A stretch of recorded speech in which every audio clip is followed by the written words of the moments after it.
Olá, as estatísticas indicam que 90% das empresas elas não sobrevivem até o terceiro, quinto ou décimo ano de atividade. Isto acontece porque, pelo menos, parte dessas empresas não têm capital financeiro suficiente, que é para darem continuidade às atividades, ou porque têm algum tipo de problema na organização interna.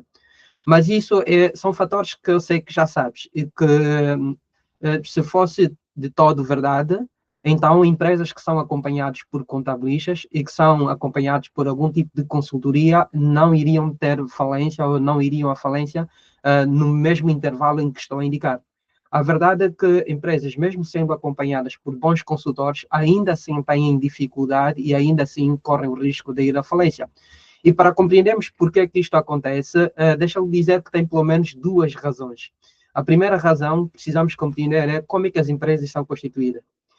Maioritariamente, parte das empresas, estamos a falar ali a percentagem até 50%, elas são criadas por pessoas que identificaram no mercado algum tipo de necessidade que não estava a ser satisfeito. Ou seja, são pessoas que precisavam de algum produto ou de algum serviço que procuraram no mercado e tiveram que criar suas próprias ferramentas, sua própria forma de atuação que é para satisfazer essa necessidade.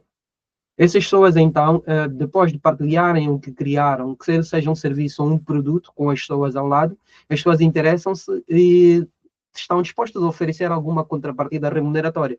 Ali surge, então, a oportunidade de vender esse produto ou serviço e ela escala de determinada forma que permite com que a pessoa que o criou passa a ter rentabilidade sobre isso e então faz um negócio. O segundo grupo de empresário são aquelas pessoas que são muito bons tecnicamente nas suas empresas ou nas suas organizações e que esperam algum tipo de recompensa ou alguma promoção, alguma coisa que aconteça, algum diferencial, algum impacto na sua vida. Mas que no passar dos anos, essa promoção não chega, esse reconhecimento não chega e então decidem criar algo próprio, até porque são muito bons tecnicamente, e então criam alguma coisa própria e dali para frente têm a sua própria estrutura, tendo autonomia na gestão do seu próprio negócio, têm seu próprio tempo, seu próprio fluxo de caixa. O terceiro grupo são aquelas pessoas que criam empresa mesmo por necessidade.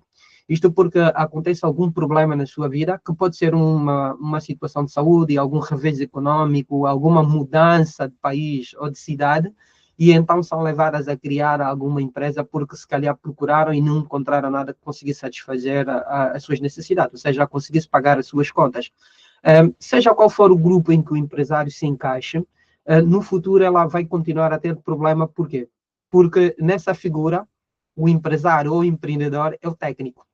E por ser tão bom tecnicamente, às vezes tem dificuldade em delegar funções, porque compreende que é difícil encontrar pessoas que consigam fazer tão bem o trabalho, consigam organizar tão bem as tarefas, conseguem atender tão bem os clientes quanto eles fazem. E então, normalmente, apesar da empresa terem algum tipo de crescimento, elas vão ter dificuldade no alinhamento das equipas, vão ter dificuldade em se focar tão somente na gestão do negócio e permitir com que ela cresça. O segundo problema que pode acontecer aqui tem a ver com a própria consultoria em si. Serviço de contabilidade, serviço de gestão financeira, serviço de algum tipo de intermediação, seja a mentoria empresarial ou qualquer tipo de assessoria, ela precisa estar muito alinhada com a cultura organizacional. E por que é que isto acontece? Acontece porque é muito difícil nós transmitirmos alguns sentimentos. É muito difícil nós conseguirmos transmitir aquilo que é a alma do negócio a uma pessoa terceira. Isto acontece em todas as esferas. O empresário tem algum tipo de dificuldade em dizer taxativamente como é que ele quer que as coisas sejam feitas. E isto não acontece por algo propositado, ou porque o empresário não quer passar esse detalhe. Mas isto acontece porque tem a ver com o nosso próprio cérebro. Portanto, o nosso cérebro é dividido entre o sistema límbico e o neocórtex. E o sistema límbico é um sistema que não tem linguagem, ou seja, tem sentimentos, tem a visão do negócio e muito dificilmente nós conseguimos transferir isso em papel. Então, para que a consultoria tenha efeito na empresa, é preciso que a visão do líder esteja claramente, ou seja, ela tem que ser visual, tem que permitir que tenha algum mecanismo em que todos os intervenientes da empresa, toda a equipa e todas aquelas pessoas que vêm prestar algum tipo de serviço conseguem visualizar e entender que o modelo de negócio é esse, aquilo que tem a nível de estrutura, aquilo que precisa, aquilo que são os parceiros estratégicos que estão aqui e nós conseguimos trabalhar. Deixa-me partilhar com vocês o que é que estamos a tentar dizer para, de alguma forma, ajudar-vos. Penso que já conseguem ver aqui no ecrã, portanto, o que é que o empresário precisa? Todo e qualquer empresário, toda e qualquer empresa tem seus próprios ativos e ela precisa fazer pelo menos 3 a 4 funções. Temos aqui os imobilizados, direitos, inventário, equipa e terceiro, que tem a ver com os ativos da empresa, e o objetivo do empresário é transformar esses ativos em vendas, ou seja, aumentar as suas vendas e essas suas vendas se transformarem em lucro. Essa é a atividade base de qualquer empresa. Portanto, quando nós somos chamados, enquanto consultores, para fazer análise de uma empresa, o processo inicial é o diagnóstico, ou seja, o momento de setup. E o momento de setup é essencialmente ajudar o empresário a ter cada vez mais venda ou melhorar os lucros, seja ela atividade de marketing, seja ela atividade financeira, seja ela contabilidade, seja ela auditoria. Toda e qualquer atividade da empresa, toda e qualquer pessoa contratada da empresa, interna ou externa, é fazer com que os ativos se transformem em vendas, as vendas em lucro.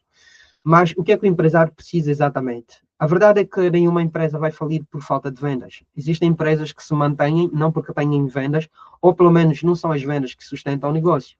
E o fato é que lucro não é dinheiro. O fato de uma empresa ter bastante lucro não faz com que ela tenha dinheiro. Então, o que é preciso? É preciso que a empresa tenha eficiência operacional. É preciso que qualquer atividade desempenhada dentro da empresa permita com que ela pegue os ativos, esses ativos sejam transformados em vendas e essas vendas gerem lucros cada vez maiores. Então, o que é que o empresário precisa fazer essencialmente? Ela precisa transformar e ganhar cada vez mais dinheiro. Porque é o dinheiro que vai pagar os fornecedores, é o dinheiro que vai pagar os salários, é o dinheiro que vai pagar a dívida bancária, é o dinheiro que vai permitir que tenha novos investimentos e esses investimentos vão gerar cada vez mais salários melhores, que vão aumentar o fluxo operacional, que vai aumentar a atividade da empresa. Portanto, o grande problema é, quando se tratam de grandes empresas, esses fluxos estão claramente definidos e a consultoria tem sempre alguém dentro da empresa que entende muito bem o que é que vai fazer e facilita todo o processo de transição, toda a nova estratégia a ser implementada. Quando se trabalha com pequenas empresas, como dissemos, que o dono é o técnico, ele é que gera as equipas, ele é que gera as tarefas, muitas vezes não consegue fazer segregação de funções, acumulam 2 a 3 funções, isso pode ser muito complicado. Até porque é difícil que se contratem pessoas especialistas dentro da empresa que é para ajudarem na implementação da estratégia. Então, o que é que se pode fazer? Nós desenhamos um projeto, que é o Plano 90, que visa ajudar o empresário a fazer a implementação. Ou seja, ele é um modelo visual em que na primeira parte do bloco, aqui temos 2 grandes blocos, no primeiro é muito fácil fazer o diagnóstico. O objetivo é tentar entender a situação atual da empresa, compreender quem são os clientes, os produtos e serviços vendidos, a estrutura de custo para cada segmento, para cada produto, identificar os parceiros estratégicos.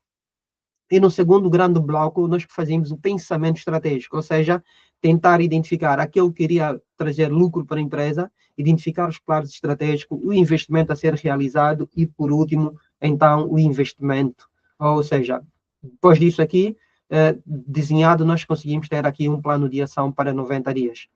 Okay? O modelo fica neste formato, nós preenchemos aqui o detalhe, o que é que nós queremos incluir em cada um dessas engrenagens, dessas 9 engrenagens, e nos permite então com que no final nós tenhamos quais as ações que nos vão permitir ter rentabilidade.